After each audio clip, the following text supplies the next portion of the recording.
안녕하십니까. 백세보감의 이창호입니다. 오늘은 생생힐링과 삶의 재나누기 편에서 상대적 박탈감이 들 때에 어떻게 해야 될 것인가 라는 이야기를 나눠보겠습니다. SNS 우울증이라는 말이 종종 나타나게 되어 있습니다.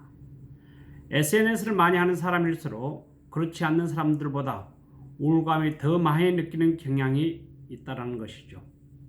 그 이유는 상대적 박탈감이 있기 때문입니다. SNS를 자주 하다 보면 남들이 다 활기차고 멋진 삶을 사는데 나만 평범하고 별 볼 없는 것 같이 느끼기 때문에 쉽게 우울감에 빠지게 되는 것입니다. 하지만 SNS에 대해 우리가 한 가지 간과할 사실이 있는데, 사람들은 대부분 자신의 좋은 면만 남에게 보여주고 싶어 한다는 것입니다. 지금 이 글을 읽고 있는 독자 여러분들도 그렇지 않겠나요?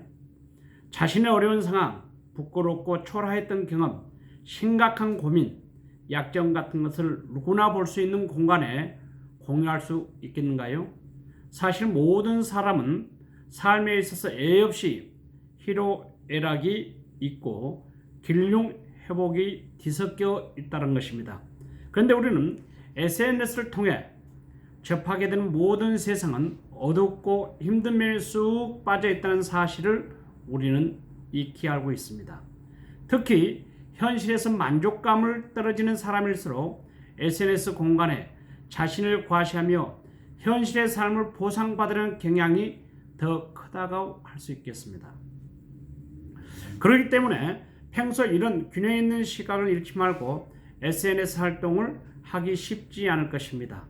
열심히 자기 나름대로의 삶을 살아가다가 다른 사람들과의 삶을 비교하여 비교 대상이 되는 순간 우리의 마음은 위축되고 쪼그라들고 맙니다. 그리고 이런 상대적 박탈감은 질투라는 감정으로 바뀌게 되며 그 질투란 감정 속에서 누구보다도 자신에 대한 자괴감이 찾아오기도 합니다. 질투는 내가 가지지 못한 것들이 남이 가지고 있기 때문에 그로 인해 인정과 사랑을 더 받고 싶을 때에 생겨난다는 것입니다. 결국 질투는 대부분 우리가 불안한 존재로부터의 느끼기 때문에 보편적 감정이라고 할 수가 없습니다. 남들이 뒤처져 살아남지 못할까 봐 하는 갖게 되는 감정일 수도 있습니다. 질투의 마음이 들어 괴로울 때는 그런 내 모습이 전혀 부정적으로 생각하지 말고 내 안에 어린아이가 먼저 다독여지는 질투의 화신을 여러분들이 승화시켜 볼 필요가 있습니다.